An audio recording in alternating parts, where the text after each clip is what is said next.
हरिओम। हरि ओम। उम्मीद है आप सभी लोग अच्छी प्रकार से होंगे, आनंद पूर्वक होंगे। आप हमेशा आनंद पूर्वक रहें, इस शुभ आशीष के साथ प्रस्तुत है कल से आगे का भाग। जब लक्ष्मण ने परशुराम जी को अपने अपमानजनक व्यवहार से क्रोधित कर दिया तो परशुराम अत्यंत गंभीर होकर के जो कहते हैं वहां से आज की शुरुआत है। क्या कहते हैं? कहते हैं कि कौशिक सुनहु मंद यहु बालक, अकुटिल काल बस निज कुल खालक।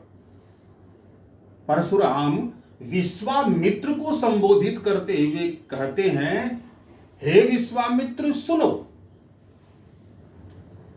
यह बड़ा ही टेढ़ा, काल के वश में होकर निज माने अपने कुल का, घालक माने नाश कराने वाला, बड़ा ही मंद माने मूर्ख बुद्धि का बच्चा है।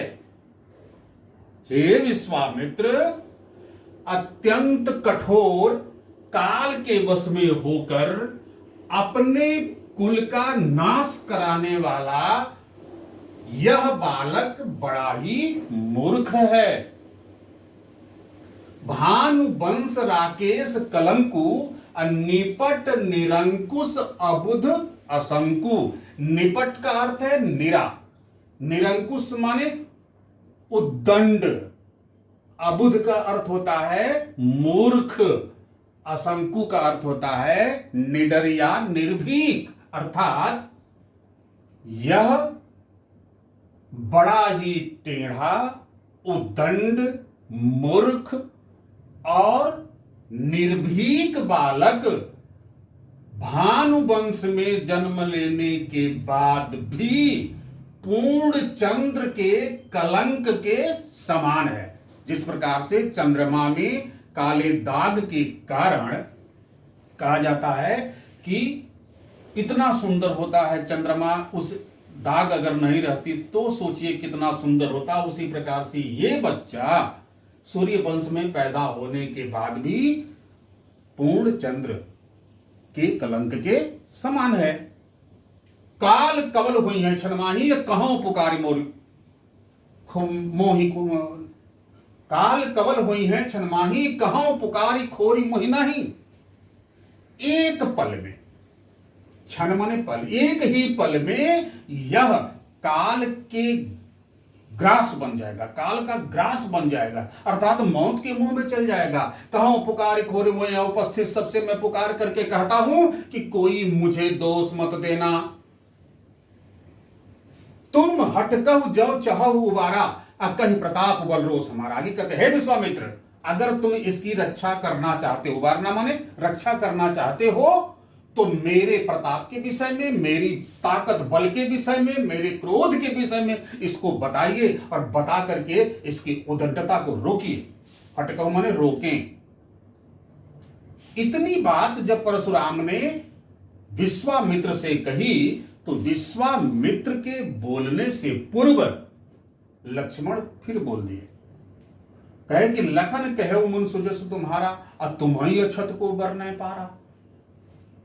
अब ये बता, लखन कहते हैं कि हे मुनि, आपके यश का वर्णन, सुजस माने यश, आपके यश का वर्णन, तुम्हारी अछत, आपके सिवा, को माने कौन, वर्ण माने वर्णन, पारा माने कर सकता है।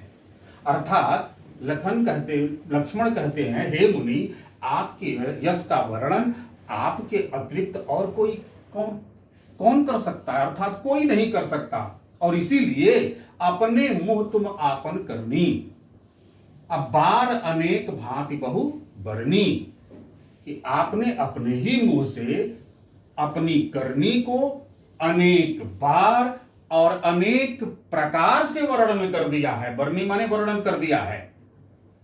नहीं संतोष तपुनि कछ कहूं, फिर भी अगर आपको संतोष नहीं हुआ है तो जो कुछ शेष बचा है उसे कह डालिए। जन ऋषि रोक दुसह दुख सहु, अपने क्रोध को रोक कर असहनीय दुख का मत सहिए। जो असहनीय पीड़ा हो रही है आपको कि नहीं अभी कुछ शेष है, अभी कुछ और कहना चाहिए तो कह डालिए।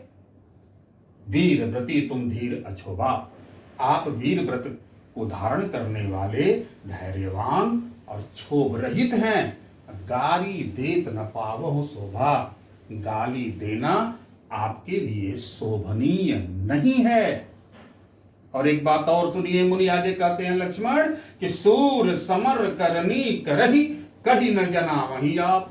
जो योद्धा होते हैं, सूरवीर होते हैं, वह युद्ध भूमि में अपने रण कौशल का प्रदर्शन करते हैं, कहीं न जना वही आप कहकर सुनाते नहीं हैं। विद्यमान रण पाई रिपु, अकायर कथई प्रतापु।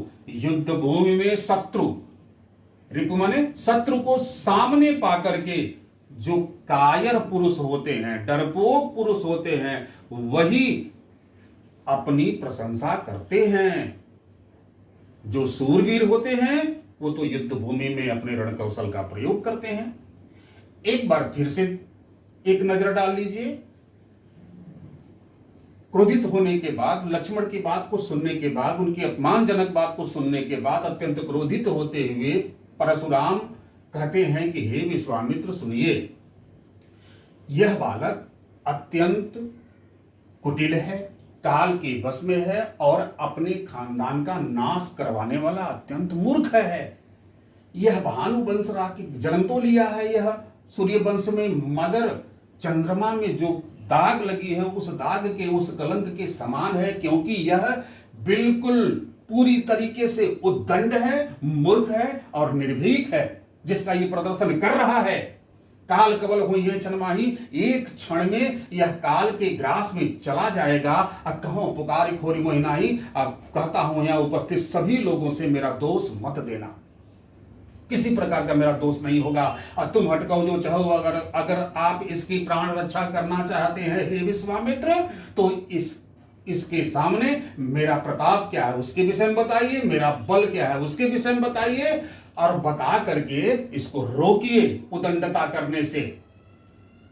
कुछ बोलते विश्वामित्र, उसके पूर्व लक्ष्मण एक बार फिर बोल पड़े विश्वामित्र से, और लक्ष्मण ने कहा कि हे मुनि, आपके यश का वर्णन आपके सिवा दूसरा कोई नहीं कर सकता, और इसीलिए आपने अपने मुंह से अनेक बार अनेक प्रकार से अपना वर्णन किया है। फिर भी अगर आपको संतोष नहीं हुआ है, अगर कुछ शेष बच गया है तो उसको कह डालिए। अपने क्रोध को रोककर असहनीय दुख को सहन मत कीजिए। आप वीर व्रत को धारण करने वाले धैर्यवान क्षोभ रहित ऋषि हैं, मुनि हैं। गाली देना आपके लिए शोभनीय नहीं है। और दूसरी बात, हे मुनि, जो सूरवीर होते हैं वह समर माने युद्ध में अपने रण कौशल का प्रदर्शन करते हैं, कहकर सुनाते नहीं हैं। विद्यमान रण पाए, सामने शत्रु को खड़ा देखकर जो कायर पुरुष होते हैं वही अपने प्रताप की प्रशंसा करते हैं, अपनी प्रशंसा करते हैं। ये हमने किया, वो हमने किया, तरह तरह की बातें कह करके डराने का प्रयास करते हैं, वास्तव में वे कायर होते हैं। इतना जब लक्ष्मण ने कहा, इसके बाद क्या हुआ, इसका जिक्र, इसका वर्णन, इसकी व्याख्या कल हम लोग करेंगे। आज के लिए धन्यवाद।